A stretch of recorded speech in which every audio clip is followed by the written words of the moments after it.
The fluorescent lights in the marriage registration office hummed at exactly 8:47 a.m. Evelyn Carter stood at the signing table in a $4,000 dress, her posture perfect, her face completely empty. Next to her, a man in a worn jacket, oil stains on his shoes, hands rough from work. The whispers started before he even picked up the pen. "Is that Evelyn Carter? Who is he? She's marrying him?" Adrian Cole signed his name without looking up. Calm, away. The way a man signs a receipt, not a marriage certificate. And then every phone in the room buzzed at once. A breaking financial alert. An anonymous fund had just intervened in the market. A collapsing asset chain, saved billions, stabilized in minutes. Nobody could trace the source. Evelyn didn't look at her phone. She looked at him. His pen was already down. His hands were still. He was the only person in the room who wasn't surprised. That was the moment something shifted in her chest. Not love. Not yet. Just the slow, cold realization that she had no idea who she had just married.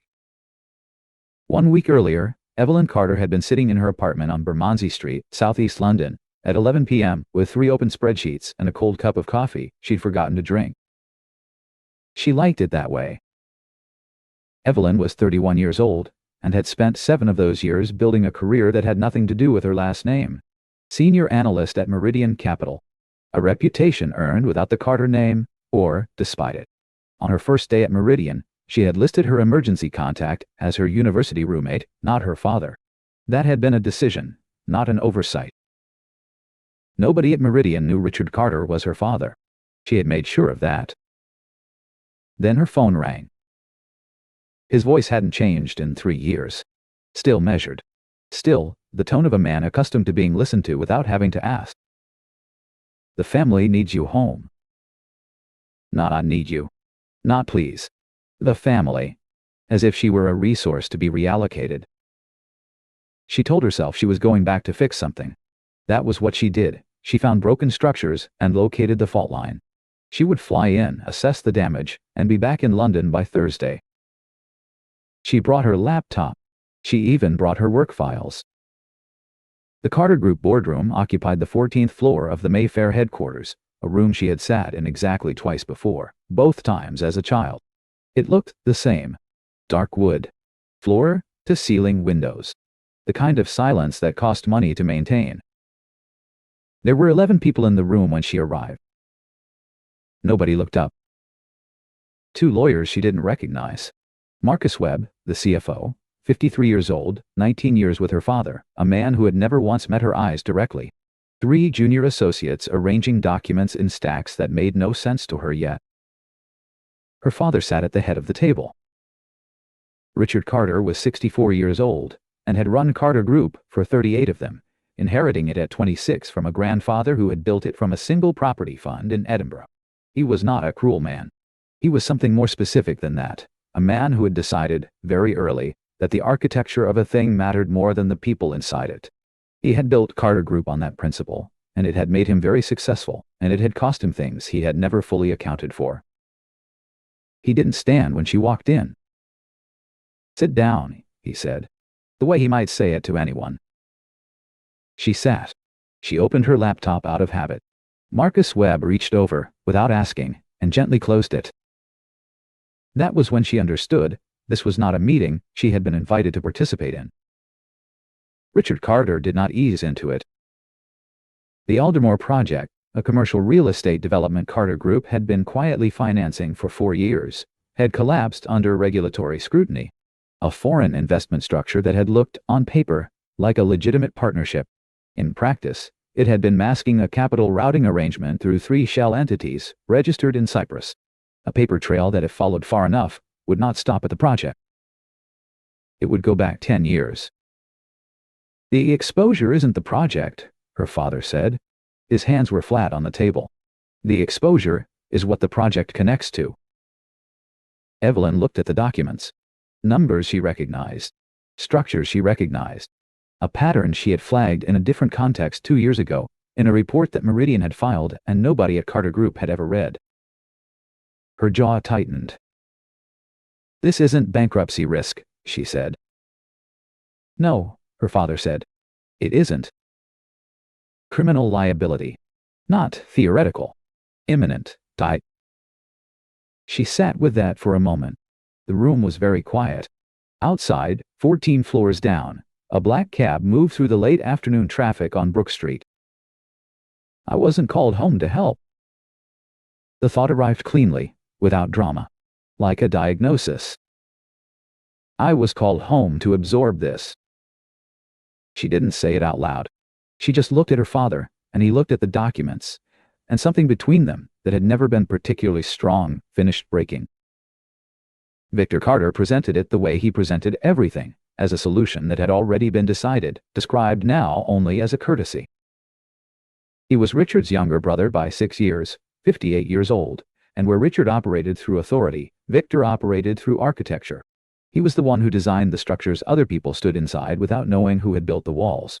In 20 years of watching Carter Group from the periphery of family dinners and quarterly meetings, Evelyn had never once seen a significant decision that didn't have Victor's fingerprint somewhere beneath the surface. He was quieter than Richard, less visible, and considerably more dangerous, not because he wanted power, but because he understood it more clearly than anyone else in the room. He stood at the whiteboard and walked her through it in 11 minutes. An anonymous investor had agreed to provide the capital needed to restructure Carter Group's liabilities, enough to create distance from the Aldermore exposure, enough to reframe the narrative before regulators move. The investor had one condition. He paused. Evelyn marries him. The room did not react, which told her the room had known before she arrived. She pushed back for 40 minutes. She asked for the investor's name. Victor said it wasn't relevant yet. She asked for the legal basis for the condition. One of the lawyers said it was a private contractual arrangement. She said that was not an answer. He agreed and said nothing else. She stood up and said she was leaving. Nobody stopped her. She made it to the elevator, pressed the button, stood there with her arms at her sides. The elevator did not come.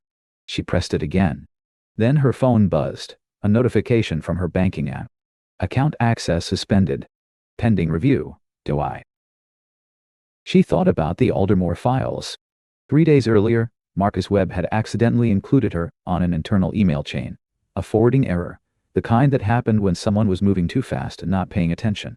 She had downloaded the attachments before he'd sent a recall notice, not entirely sure why, some analyst's reflex that said, "Keep the data, you don't know yet what you'll need it for." She knew now. She went back into the boardroom. Helena Carter was standing by the window, Richard's second wife, 51, immaculately dressed, a woman who had spent 2 decades perfecting the art of being present in powerful rooms without appearing to want anything from them. She was watching Evelyn the way someone watches weather they've already accounted for. "You're making this more complicated than it needs to be," Helena said. Gently. That was somehow the worst part. The gentleness, as though Evelyn's resistance were a minor inconvenience, rather than a reasonable human response. Richard still hadn't looked at her directly. He slid the document folder across the table, the same motion he might use to pass the salt. The contract was 8 pages. She read all of it. There was a clause on page 6. Dissolution permitted 90 days after confirmed stabilization of the capital restructuring, at either party's initiation with no financial penalty to either side. She read that line twice and filed it somewhere in the back of her mind, a small anchor she didn't yet know what to do with, but wanted to have. Evelyn stood at the end of the table and looked at the folder and thought about every year she had spent in London.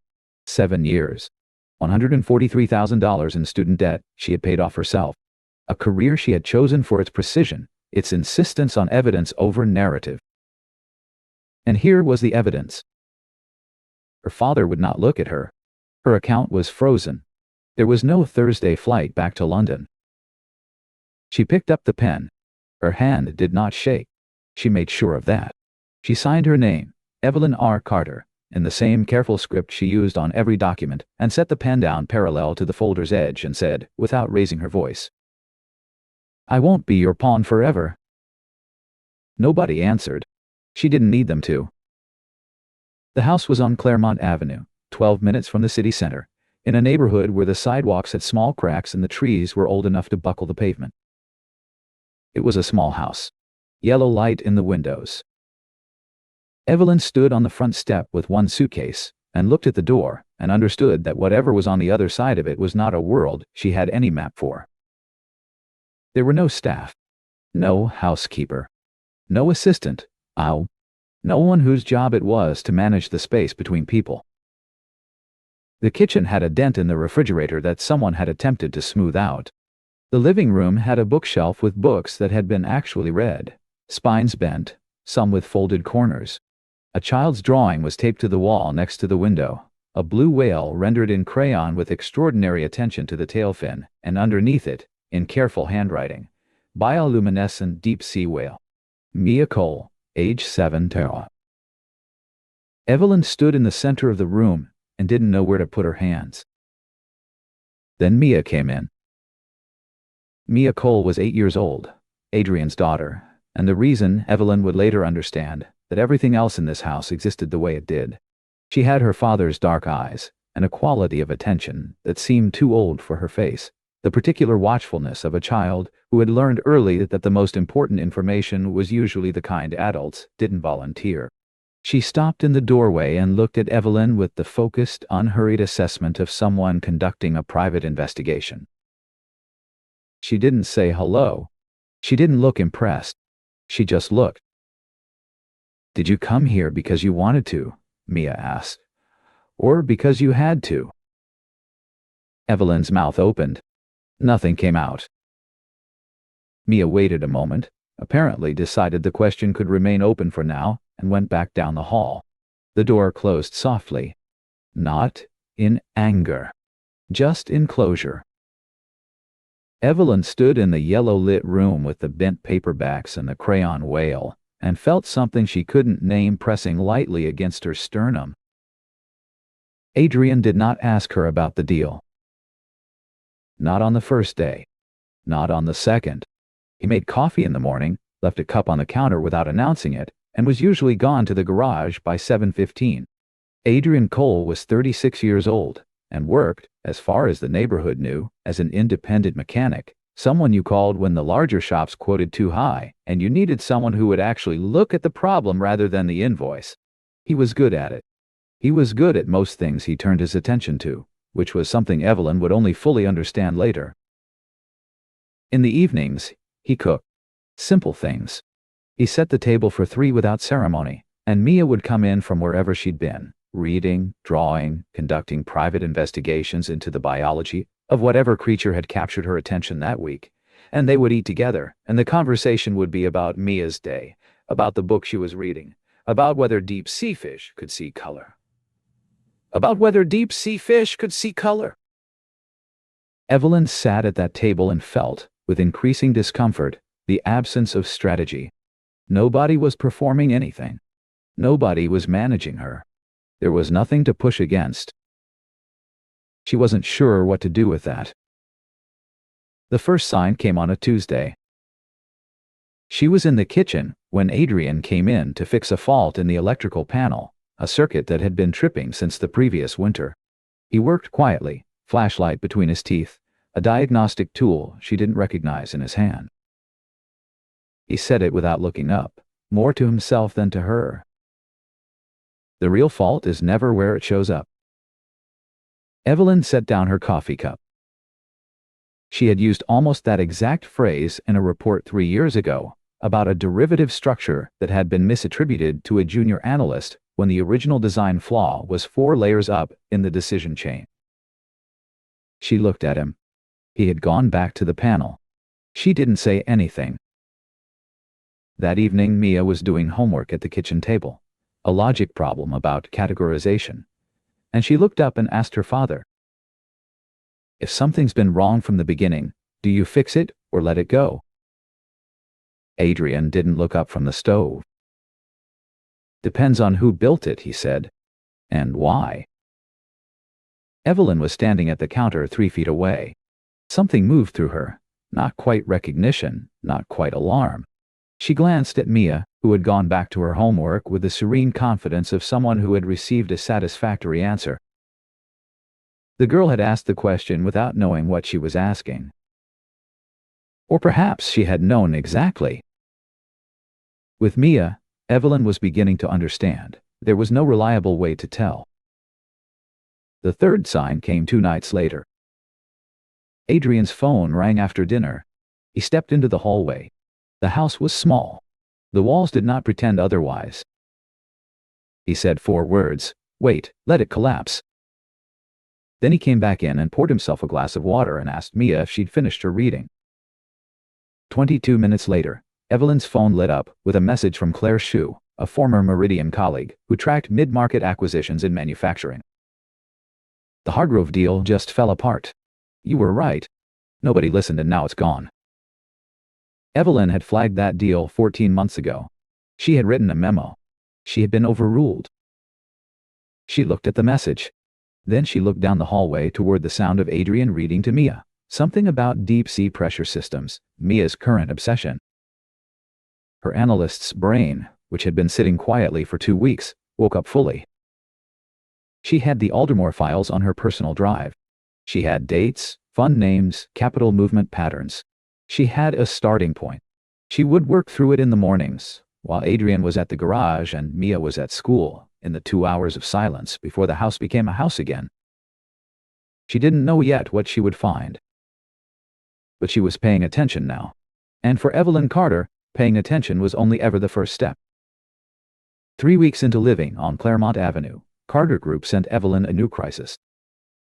It arrived as a folder, courier delivered, no cover note, just Marcus Webb's initials on the tab. A fund structure Carter Group had been running quietly for 11 years. Someone inside compliance had finally looked at it properly. The numbers didn't match, not in the way numbers sometimes drifted, but in the way that meant the original architecture had been built on an assumption that was never true. Evelyn brought it home. She spread it across the kitchen table after Mia went to bed, made herself tea she didn't drink, and worked. It was past midnight when Adrian came through. He wasn't checking on her. He was getting water. He glanced at the screen the way anyone glances at something in their peripheral vision, briefly, without intention. Then he stopped. He looked at the spreadsheet for maybe 4 seconds. "The error isn't in the third data row," he said. He was still looking at the screen, not at her. "It's in the founding assumption of the entire structure. Whoever built this started with a premise that was already wrong. Everything after that is just the math being honest." He filled his glass and went back to bed. Evelyn did not move for a long time. She had been working on that file for 2 hours. She had been circling that exact conclusion, but hadn't been able to articulate it yet. She would have needed another 40 minutes, maybe an hour. He had said it in one glance. In 11 seconds. She had her thread. She knew where to pull. The next morning, while Adrian was at the garage and Mia was at school, she sat down with the Aldermore files and the Cole Capital trail she'd been building for 3 weeks, and she pulled. Cross-referencing fund movement patterns against public filings. Names, dates, the particular fingerprint of how capital moved when someone very sophisticated was trying not to leave one. She worked through the mornings methodically, the way she worked through everything, and by the 4th day, she had enough. On the 2nd day, something else happened. She was waiting for Adrian outside a coffee shop on Merchant Street when a man walked past the window. Early 50s. Well-cut coat. The particular posture of someone accustomed to being recognized in certain rooms. She placed him after a moment. David Renner, managing director at Cavendish Private. One of the most senior fixed-income bankers in the country. Renner saw Adrian through the glass. He stopped walking. Completely. Not the hesitation of surprise, the full stop of someone deciding very quickly what to do with what they were seeing. Then he turned and walked the other direction. Quickly. Adrian had already looked down at his phone. He either hadn't seen it, or had chosen not to react. Evelyn watched Renner's retreating coat until it turned the corner. She kept her expression neutral, and filed what she'd seen in the part of her mind reserved for data that didn't yet have a category. On the 4th morning, she found it. Cole Capital. Registered 2009. Peak assets under management, $430 billion. A fund built in 7 years from a $20,000 personal loan, and 2 institutional backers who later said, in separate interviews, that they had regretted nothing. Known for unconventional positions, extraordinary timing, a founder who gave almost no interviews. Adrian Cole, founder and sole managing partner. Dissolved, or rather, abandoned, 6 years ago. No press release. No regulatory filing beyond the minimum required. No explanation. The founder had simply stopped appearing, and then the fund had stopped existing, and the financial press had written 3 speculative pieces and moved on. She sat with the screen for a long time. Outside, she could hear Mia in the backyard, home early from school, conducting some private investigation, narrating quietly to herself, in the focused murmur she used when she was working something out. Evelyn thought about the oil stains on his shoes, on the morning of their wedding. She thought about the circuit panel. She thought about the real fault is never where it shows up. She thought about David Renner walking away very fast on Merchant Street. She pressed her palms flat against the table and held them there. She was not angry. Not yet. She was recalibrating, the way she recalibrated whenever a data set revealed that her original model had been wrong. Methodical. Necessary. She would allow herself to feel what came after once she understood the full structure. Every assumption she had made about this arrangement was no longer reliable. She needed new data. She knew exactly where to get it. Evelyn did not go to Adrian first. She had spent 7 years learning that when a structure doesn't make sense, you don't start at the surface. You find whoever designed the foundation. She called Victor. He met her at the Carter Group offices on a Thursday afternoon in the small conference room on the 9th floor, the same room where, weeks earlier, he had explained the deal to her as though it were already finished. He was already there when she arrived, which told her he'd been expecting this conversation for some time. She sat down and put her phone face down on the table. "You knew who he was," she said. "Yes." "You approached him, not the other way."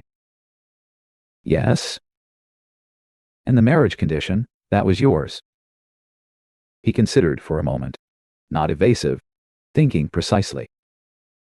"It was the structure that made the intervention possible," he said. "He could provide the capital without surfacing publicly. The marriage gave him proximity.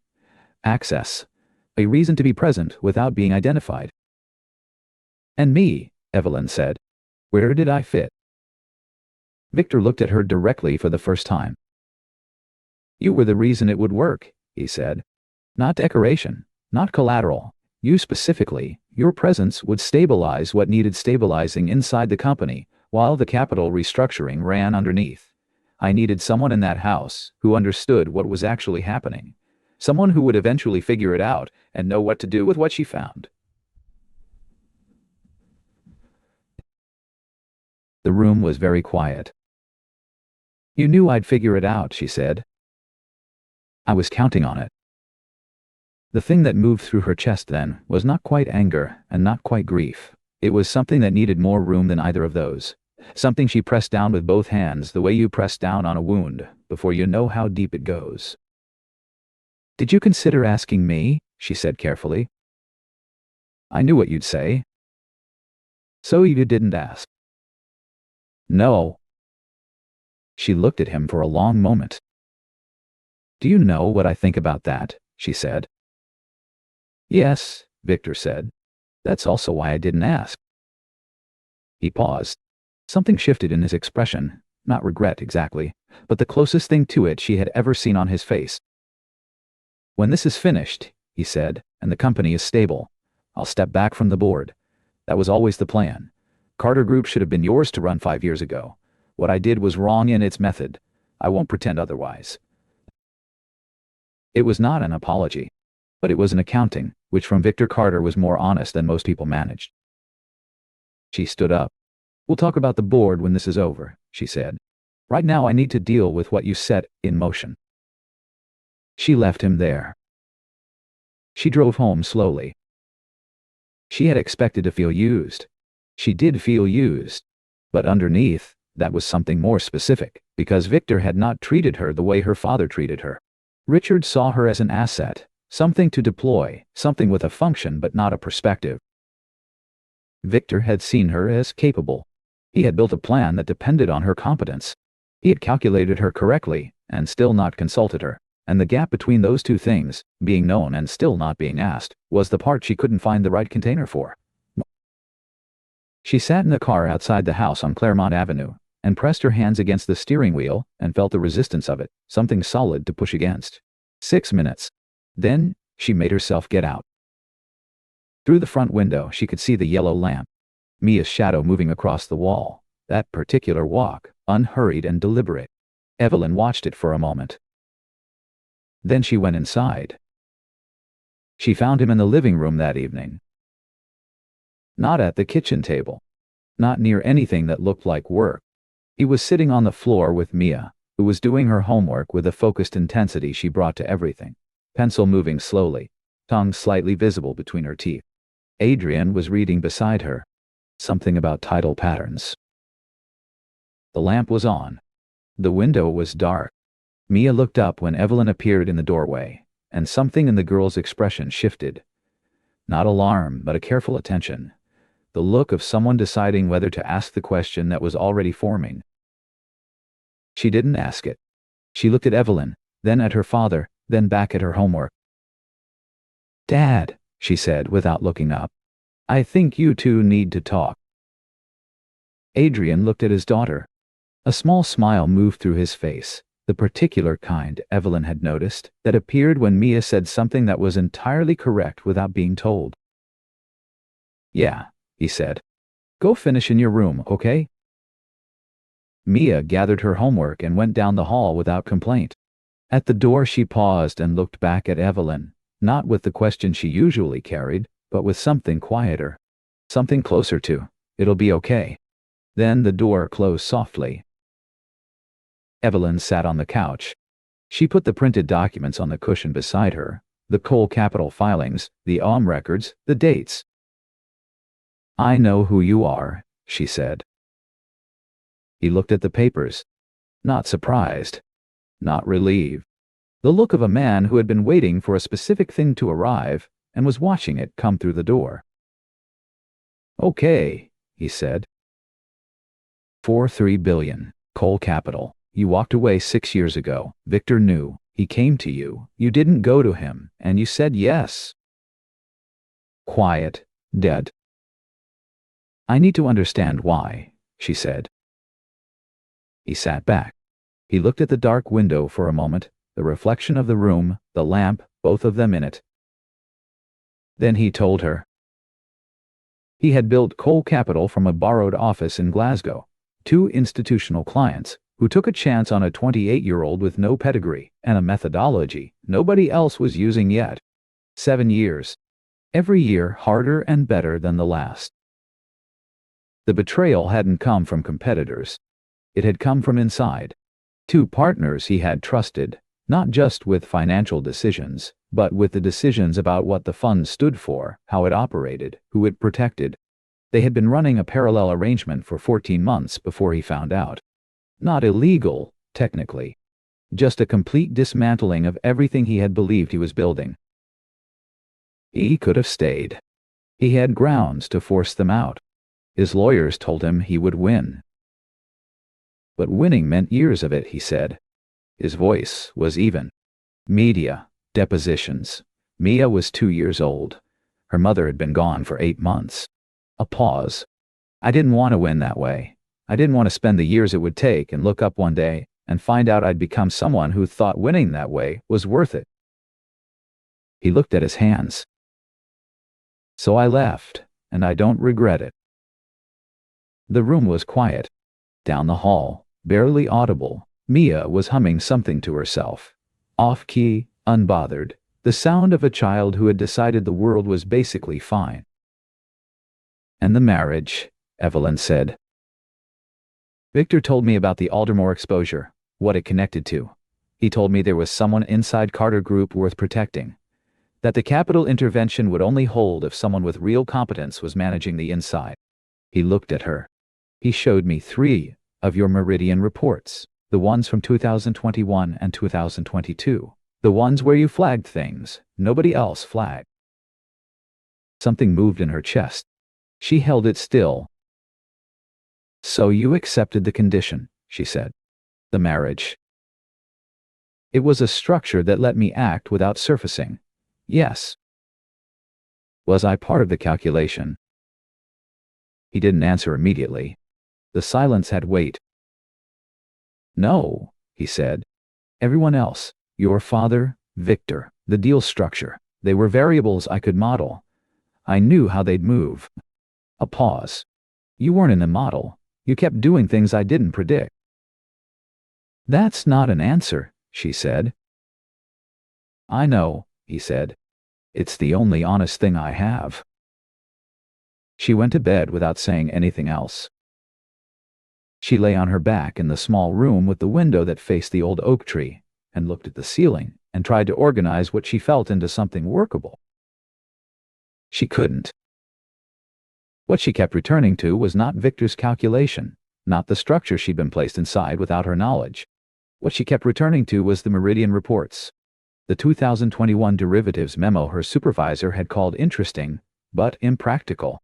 The 2022 capital flow analysis that had been filed and never read. Adrian had read them. He had read them and thought, that person is worth protecting. Nobody had ever put it that way before. Not in 7 years. Not once. She stared at the ceiling for a long time. Her breath was slow. The oak tree moved in the wind outside. Down the hall, Mia had stopped humming. Something in her chest, very quietly, had come loose from where it had been anchored. The attack came on a Wednesday morning, which was ordinary in every other way. Mia had eaten her cereal. Adrian had his coffee. Evelyn was working through a restructuring proposal at the kitchen table, when 3 things arrived in the span of 11 minutes. First, a news alert. Financial Weekly Online, 7:04 a.m. Cole Capital, the disappearance nobody explained. New questions surface. The article used words like abandoned, unresolved, fled day. It quoted 2 anonymous sources. It included a photograph of Adrian from 8 years ago, standing outside a building in Edinburgh in a good coat, looking like someone who had not yet decided to disappear. Second, a legal notification forwarded from a firm she didn't recognize. An application to freeze assets connected to Cole Capital's dissolved holdings, filed the previous afternoon. The plaintiff, Leonard Hale, through a holding entity registered in the Isle of Man. Leonard Hale was 61 years old, an activist investor who had spent 3 decades building a reputation for identifying wounded targets and applying pressure until they either capitulated or collapsed. 3 hostile takeovers in the last 4 years. A fund worth approximately $2.8 billion. Evelyn had found his name weeks ago in the Cole Capital records, a co-investment structure from 2018, a significant infrastructure deal, a relationship that had apparently not survived whatever had happened inside Cole Capital before its dissolution. She had noted him then and kept pulling the thread. What she had found was this: Hale had not merely profited from Adrian's disappearance. He had engineered the conditions for it, manipulating the 2018 deal's structural decisions to benefit his own fund at Cole Capital's expense, then using the resulting tension to accelerate Adrian's isolation from 2 key institutional partners. When Adrian had finally walked away, Hale had absorbed 2 of Cole Capital's former relationships within 8 months. If Adrian resurfaced now, if the real account became public, those relationships and Hale's position in them would not survive the scrutiny. This was not a financial attack. It was a containment operation. Third, an email to Adrian's personal address, forwarded to her with a note that said simply, "He should see this." It contained 2 pieces of information. The name of Mia's school, her weekly schedule. Evelyn had been careful, in the weeks since moving to Claremont Avenue, to understand how Hale had obtained this. The answer was unpleasant, but not surprising. Hale had been watching the Carter Group deal closely enough to identify the anonymous investor's behavioral signature, and once he'd confirmed it was Adrian, he had hired a private firm to locate Mia. It had taken them 11 days. The information in the email was 11 days old. She read it twice. She put her phone face down on the table. Adrian had already seen it. He was standing in the kitchen doorway with his phone in his hand, his face doing the thing it did when he was processing something that required everything he had. Not blank, but contained, every expression held precisely in place. He didn't say anything. He went upstairs. She heard the cupboard open. His keys. She followed him to the hallway. Adrian. I need to get Mia. Simple. Her school doesn't finish until... I know when it finishes. He was already at the door. She looked at him, the set of his shoulders, the way his hand had closed around his keys, and she understood. He wasn't panicking. He wasn't even afraid, exactly. He was operating on a principle that had nothing to do with fear and everything to do with the single organizing fact of his life for the past 6 years. Mia first, thought. Everything else, second. That was the architecture of who he was. She watched from the window as his car pulled out. Then she sat down. She thought about the morning of their wedding, Adrian's pen going down, his hands already still, the only person in that room who wasn't surprised. She thought about a man who had walked away from $4 billion to stand in front of a primary school gate at 10 in the morning on a Wednesday. She thought about what it meant to have built something real, and then chosen, deliberately, to protect it from the world that had tried to take it apart. Her chest did something she had stopped trying to name. She opened her laptop. She had work to do. She gave herself until noon to be honest with herself. She could leave. The contract had a dissolution clause. She had read it twice on page 6, 90 days after confirmed capital stabilization. Carter Group was stabilizing. If she walked away now, back to London, back to Meridian, back to Bermondsey Street, she would lose the inheritance. She had never relied on it. She would lose her father's approval. She had stopped waiting for that at 19. She could leave, and it would be clean. She sat with that option for a long time. Then she called James Whitmore, her solicitor from London, 11 years, a man who had never once told her what she wanted to hear, which was why she kept him. I need to discuss releasing some documents, she said. Carter Group internal filings. I want to know my legal exposure. What kind of documents? James said. She told him. A pause. Evelyn, are you sure?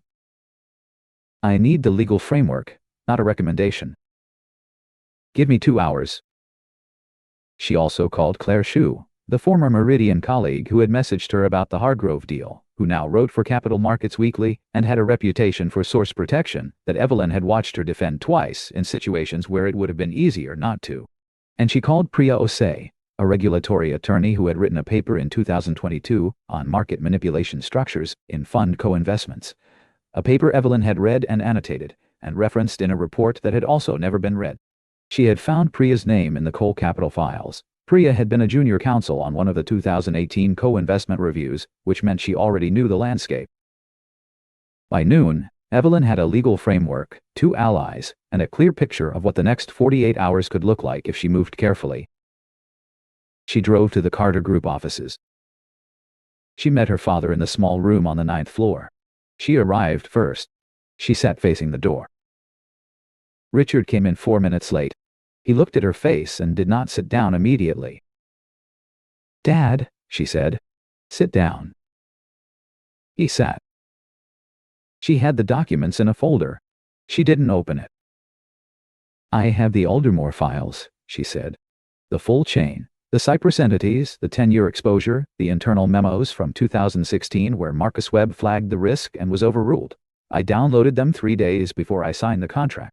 She let that sit for a moment. I have everything. His hands were on the table. His eyes moved to the folder, and then back to her face. Leonard Hale is moving against Adrian Cole, she said. If that continues, if Carter Group provides any support to Hale's campaign, directly or through any of the fund relationships that connect back to you, I will release everything I have to the Financial Conduct Authority and to 3 journalists I've already identified. The story will not be about Carter Group's recovery. It will be about what Carter Group did for a decade and who made those decisions. Silence. Unless, she said, you withdraw any support for Hale, and you begin a formal handover of operational control of Carter Group. To me, on a timeline we agree on today. Richard looked at her for a long time. "You know what this means," he said. "For the family." "Yes," she said. "That's why I'm telling you first." She watched his face. She had watched her father's face across tables for 31 years, across dinner tables, boardroom tables, the table in the family solicitor's office where her mother's estate had been settled when Evelyn was 9. She knew every version of his expression. She had never seen this one before. He had been 26 when he made the first decision that had bent Carter Group into its current shape. She had never known exactly what it was, only that her mother had left 2 years later, and he had never fully explained why, and that the Richard Carter she had grown up watching had always seemed to be a man in the process of running from something he'd chosen not to name. She thought about that now. She thought he might be thinking about it too. He looked at the folder, then at the window, then, finally, at her, directly, fully, the first time he had looked at her that way since she had walked back into his boardroom. "If I step back," he said slowly, "you'll need the boards." "I'll handle the board," she said. "That's not something you need to manage anymore." Something went out of him then. Not defeat, something quieter and more permanent. The specific exhaustion of a man who has been holding a position for 30 years and has finally, in the presence of someone he cannot outmaneuver, allowed himself to put it down. He nodded.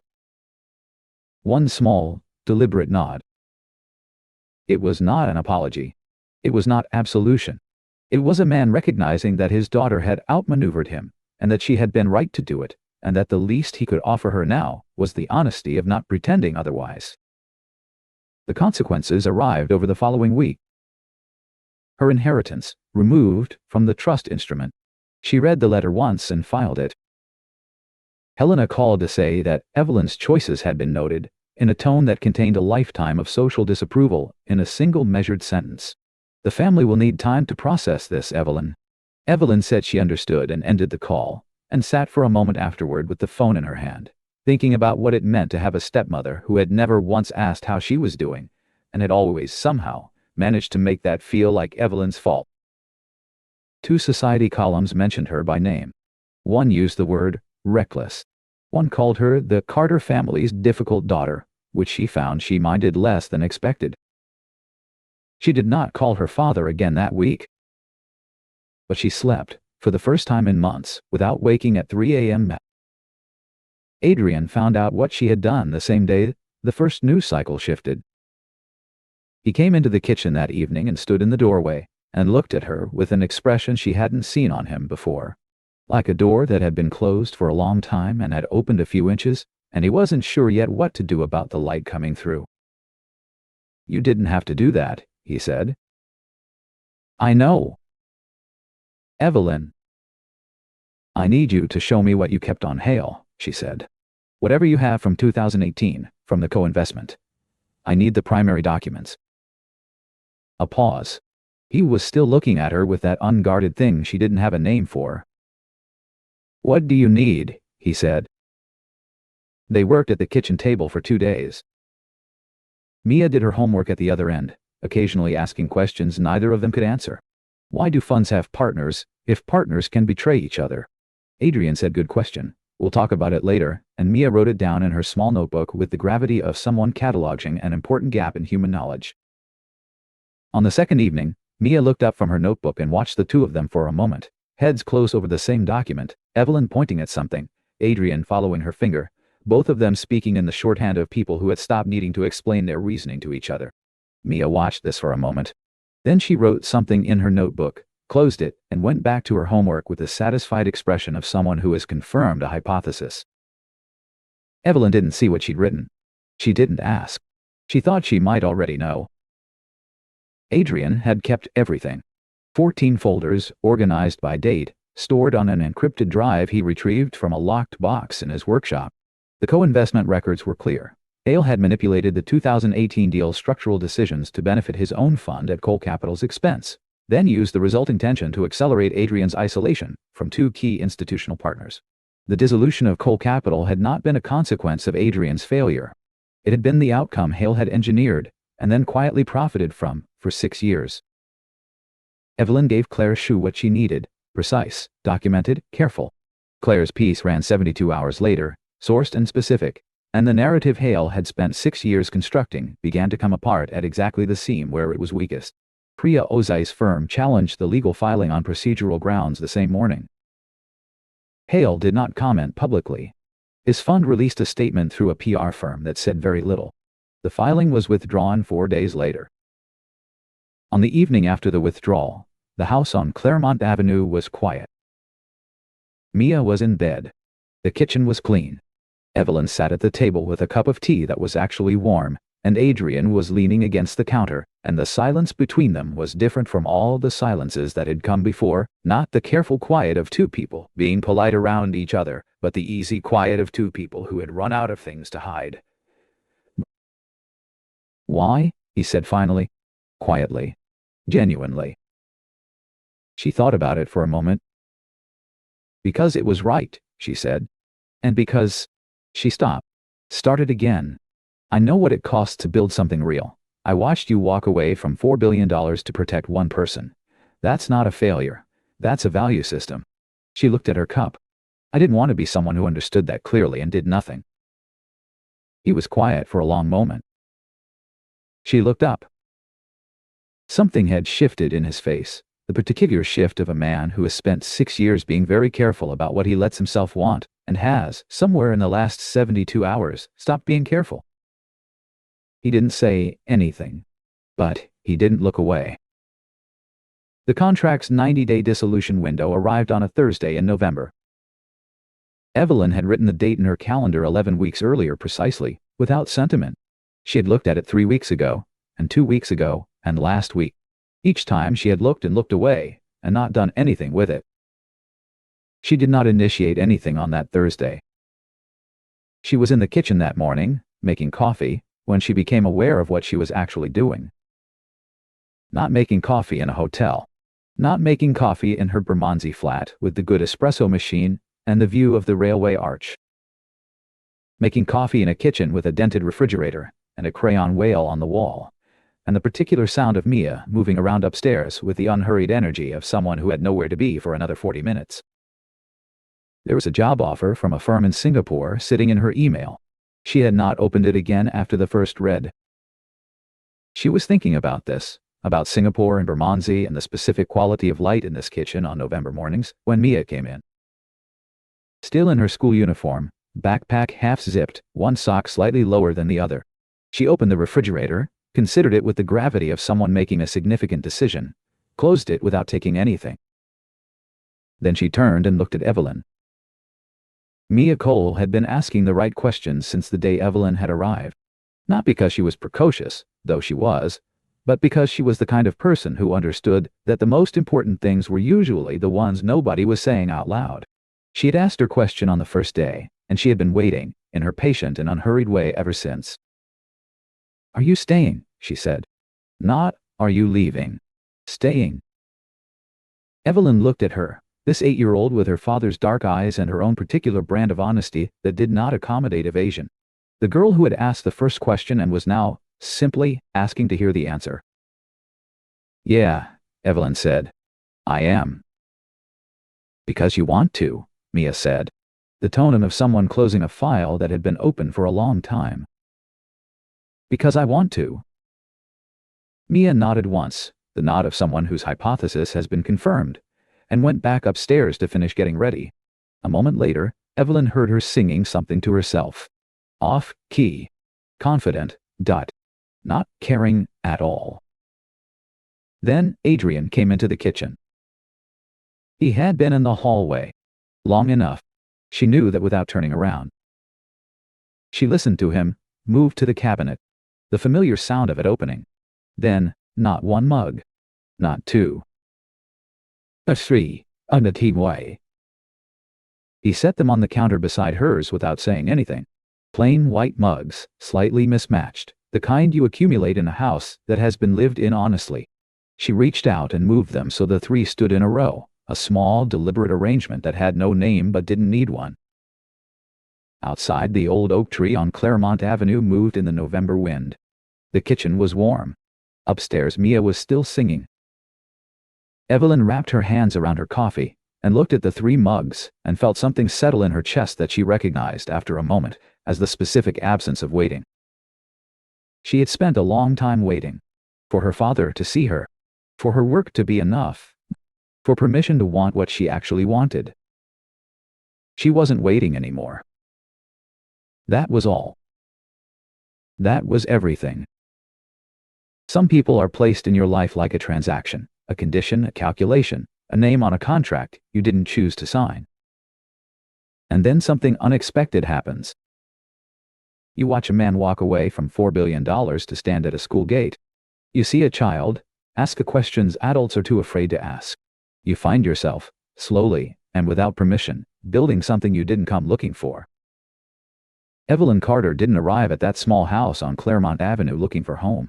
She arrived with one suitcase, a frozen bank account, and the quiet fury of someone who had been moved like a piece on someone else's board. But real things have a way of finding you anyway. Not through grand gestures. Through a cup of coffee left on a counter. Through a child's crayon whale on a wall. Through 3 mugs standing in a row on a November morning. The truest choices we make are rarely the dramatic ones. They're the quiet ones. The ones where nobody is watching. The ones where we finally stop waiting for permission and simply choose to stay. If Evelyn's story moved something in you, drop a comment and tell me which moment hit hardest. Was it the 3 mugs? Mia's question? The moment she finally chose to stay? Every comment reminds me that these stories are worth telling and keeps me going when the next one feels hard to write. If you want more stories like this, subscribe and hit the bell. There's always another story waiting.